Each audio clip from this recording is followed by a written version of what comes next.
So as we prepared this, we had asked Liz a couple times, like, do you want to say something?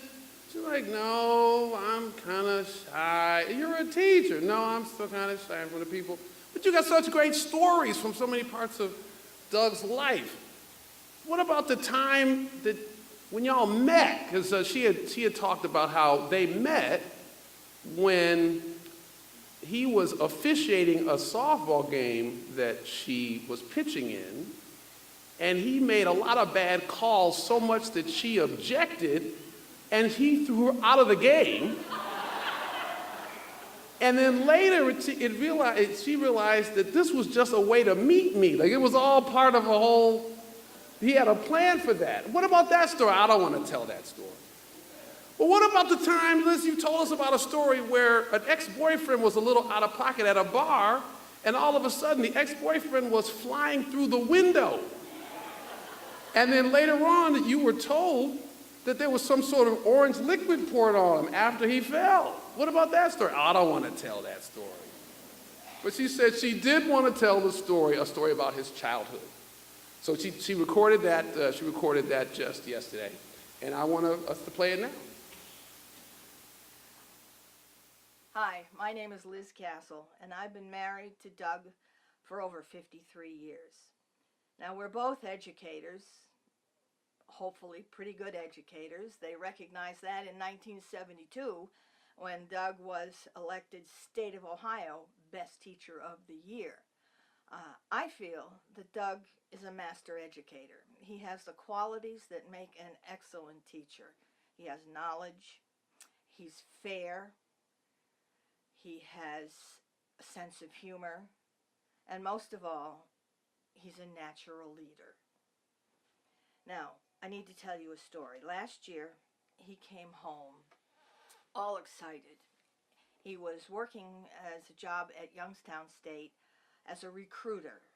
He travels around from high school to high school in the neighboring counties, and he talks about Youngstown State and its programs. Well, he came home, came in the door.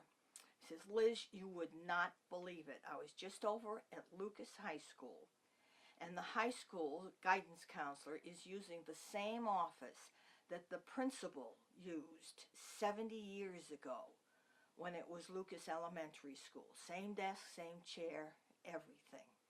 Now, this is a story that Doug has told me quite often.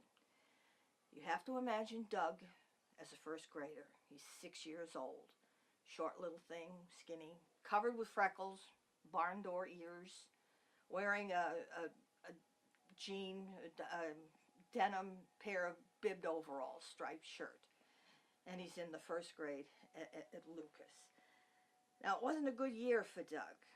His family had moved a number of times at the beginning of the year, so he missed a lot of school. And he also missed a lot of school because he seemed to catch every disease that flitted through the school. Anyway, Lucas had an open lunch period. In other words, if a child lived nearby the school, they could go home for lunch. Now, anytime Doug got 2 nickels to rub together, he would, at lunchtime, leave the school, cross the street, and go into a nearby store. Sometimes in his stories it was a bar, but he'd go into the store and he'd buy a can of pop and a candy bar, and he'd go out and he'd sit on the curb and he'd eat his lunch. Now, one day, it was late March. It was a lovely day, I guess. He decides he's got a dime. He's going to go across the street and get his lunch. Well, he gets to the edge of the curb, and for some reason that day, the safety patrol boy decided to give him a little grief. And he took his pole and he put it in front of Doug, and he said, "You ain't crossing the street." Well, now, whether or not that pole touched Doug is a moot point, because the next thing we know, safety patrol boy is on the ground, holding his head, and Doug has the pole. Now, from here, we segue into that office that Doug discovered 70 years later was the same office. Doug's sitting in the chair, a little tiny boy shaking. Principal's behind the desk looking grim, and Doug's dad is standing beside Doug. principal says to Doug, or says to Mr. Castle, Mr. Castle, you take your boy home now. Bring him back next year when he's a little more civilized. Well, that was not exactly the most auspicious beginning to a career in education. But Doug came back next year, repeated the first grade. 12 years later, he graduated salutatorian.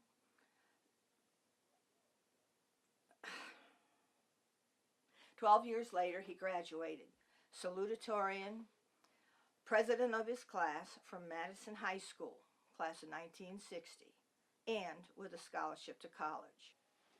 I guess he got civilized. All right. So thanks for doing that, Liz. Thanks for doing that, Liz.